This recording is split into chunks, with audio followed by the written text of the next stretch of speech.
Good morning, students. Today our subtopic is late antiquity. On page number 71, last paragraph. Late antiquity means later period of Roman Empire. It means परवर्ती पूरा काल, जो शुरू हुआ 4th century से और 6th century या फिर 7th सेंचुरी की शुरुआत तक चला. We shall conclude this chapter. हम इस चैप्टर को कंक्लूड करेंगे यानी कि निष्कर्ष पे पहुंचेंगे by looking at the cultural transformation of the Roman world in its final centuries. इसके अंतिम जो सेंचुरीज थी रोमन एम्पायर की, यानी कि लगभग 700 सालों तक ये चला, 600-700 सालों तक. तो इसकी जो अंतिम सेंचुरीज थी, जो अंतिम उनमें अंतिम इसका जो पीरियड था, उसमें रोमन दुनिया जो थी उसमें जो भी ट्रांसफॉर्मेशन हुआ या सांस्कृतिक परिवर्तन हुआ, उनको देखते हुए हम इस चैप्टर का कंक्लूड करेंगे. इसको Roman late antiquity is the term now used to describe the final fascinating period in the evolution and breakup of the Roman empire. यहाँ लेट एंटिक्विटी यानी कि परवर्ती पुरा काल का मतलब है, ये एक शब्द है जिसका यूज किया जाता है रोमन एम्पायर का जो उदय हुआ, इवोल्यूशन, और उसका जो पतन हुआ. उसके उदय में और उसके पतन में जो सबसे अंतिम और जो सबसे आकर्षक पीरियड था, अवधि थी, उसको डिस्क्राइब करने के लिए इसका यूज किया जाता है. And refers broadly to the 4th to 7th centuries. और मुख्य रूप से ये 4वीं से 7वीं शताब्दी तक जो भी घटनाएं घटित हुई उसके बारे में बताता है. The 4th century itself was one of the considerable ferment, both cultural and economic. और जो 4वीं शताब्दी थी, 4th सेंचुरी, वो भी एक महत्वपूर्ण रूप था कल्चरल के लिए भी और इकोनॉमिक के लिए भी, यानी कि सांस्कृतिक और आर्थिक रूप से ये जो सेंचुरी थी 4th सेंचुरी, वो बहुत ज़्यादा इम्पोर्टेंट थी. Ferment means important. Eight the cultural level और सांस्कृतिक स्तर पर the period so moments developments. इसने बहुत सारे महत्वपूर्ण विकास देखे सांस्कृतिक लेवल पर भी. इन रिलीजियस लाइफ, धार्मिक जीवन में, यानी कि लोगों की धार्मिक जीवन में इस लेट एंटिक्विटी में बहुत ज्यादा परिवर्तन हुए या डेवलपमेंट हुए. With the emperor Constantine deciding to make Christianity the official religion.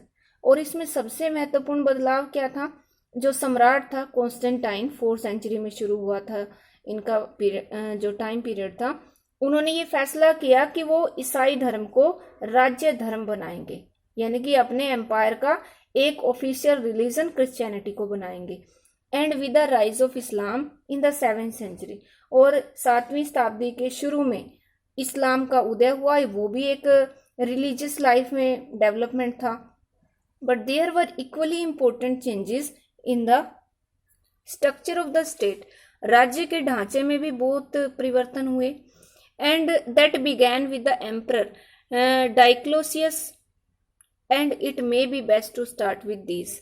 और ये जो परिवर्तन हुए, ये शुरू हुए जो सम्राट थे डाइक्लिशियन, उनके टाइम पीरियड में ये शुरू हुए परिवर्तन होने. Over expansion had led Diocletian to cut back by abundant territories with little strategic और economic value. ओवर एक्सपेंशन होता है जैसे ज्यादा विस्तार हो जाना. उसने डाइक्लिशियन को इस बात के लिए मजबूर किया कि वो अपने साम्राज्य को कम कर ले. कट बैक में शॉर्ट बना ले, छोटा बना ले. अबंडिंग टेरिटरीज, अपने कुछ प्रदेशों को छोड़ दे. और कौन से प्रदेश? जिनकी लिटिल स्ट्रेटेजिक और इकोनॉमिक वैल्यू थी, यानी कि जिनका सामरिक महत्व और जिनका आर्थिक महत्व जो था वो कम था. तो ऐसे राज्यों को छोड़ दिया जाए और जो अच्छे थे या जिनसे उनको फायदा हो सकता था, व्यापार कर सकते थे जिसमें वो, उनको ज्यादा डेवलप किया जाए. ये उन्होंने सोचा डाइक्लिशियस ने.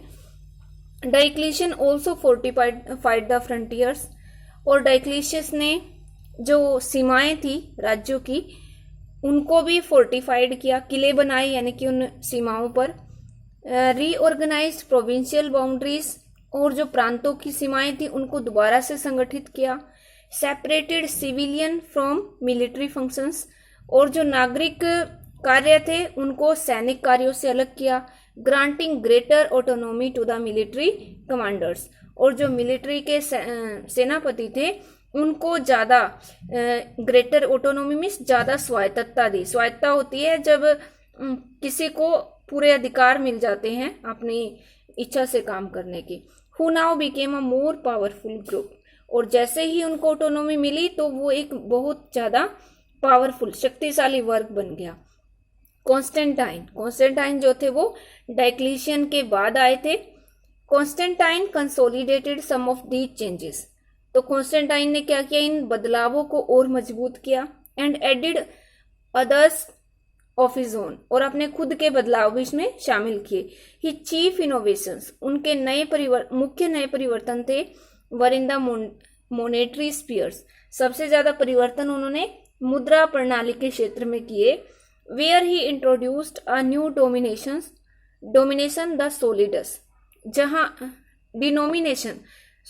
डिनोमिनेशन जहां उन्होंने एक नए डिनोमिनेशन को या एक नए बदलाव या परिवर्तन को शुरू किया, और वो था सोलिडस। सोलिडस किसको कहा जाता था? It is a coin of 4.5 gram of pure gold. यह शुद्ध सोने का 4.5 ग्राम का एक सिक्का होता था सोलिडस। बहुत इंपॉर्टेंट वर्ड है, 1 मार्क में क्वेश्चन आ सकता है कि सोलिडस क्या है। That would in fact outlast the Roman empire itself. जो रोमन एम्पायर के आउटलास्ट होने पर भी, यानी कि जब रोमन एम्पायर का पतन हो गया तब भी ये चलता रहा। Solidi were minted on a very large scale. Mint होता है सिक्के के रूप में ढालना, तो सोलिडी यानी कि सोलिडस को बहुत बड़े पैमाने पर ढाला जाता था या बड़े पैमाने पर सिक्के बनाए जाते थे। And their circulation ran into millions, और उनका जो सर्कुलेशन था, उनका जो प्रचलन था वो लाखों करोड़ों में होता था। The other area of innovation was the creation of a second capital eight Constantinople. इसको हिंदी मीडियम की बुक है उसमें कुस्तुनतुनिया लिखा मिलेगा आपको। दूसरे एरिया जो थे उसके इनोवेशन के या नए नए परिवर्तनों के, तो वो क्या थे, उन्होंने सेकंड कैपिटल बनाई। बहुत इंपॉर्टेंट है ये। और ये सेकंड कैपिटल जो थी वो कॉन्स्टेंटाइनोपल जो था वहां पे बनाई। At the site of modern Istanbul in Turkey, जो आज का टर्की कंट्री है, वहां एक सिटी है इस्तांबुल। उस इस्तांबुल को ही कॉन्स्टेंटाइनोपल कहा जाता था। एंड प्रीवियसली कॉल्ड बाइजेंटाइन, और बाद इससे पहले इसका नाम था Byzantine. Surrounded on three sides by the sea. और ये जो शहर था या जो ये राजधानी थी वो तीन तरफ से समुद्र से घिरी हुई थी। As the new capital required a new senate, और इस नई राजधानी को नए सीनेट की जरूरत थी। The 4th century was a period of rapid expansion of the governing classes. तो जो शासकीय वर्ग था उनका तेजी से विकास हुआ इस 4th century में। Monetary stability and an expanding population, ये 2 कारण थे। एक तो मुद्रा प्रणाली में स्थिरता आ गई थी क्योंकि बार बार चेंज करते रहते थे जो पहले के सम्राट थे उसको। अब एक नई प्रणाली शुरू हो गई थी सोलिडस की, तो इसमें स्टेबिलिटी की वजह से और एक्सपेंडिंग पॉपुलेशन, बढ़ती हुई जनसंख्या, स्टिमुलेटेड इकोनॉमिक ग्रोथ, इन्होंने तेजी से, इन दोनों चीजों की वजह से तेजी से आर्थिक विकास हुआ। And the archaeological record shows considerable investment in rural establishment including industrial installations like oil presses and glass factories. और जो आर्कियोलॉजिकल रिकॉर्ड हमें मिलते हैं तो वो ये दिखाते हैं कि बहुत ज्यादा इन्वेस्टमेंट की गई, पैसा लगाया गया रूरल एस्टेब्लिशमेंट में।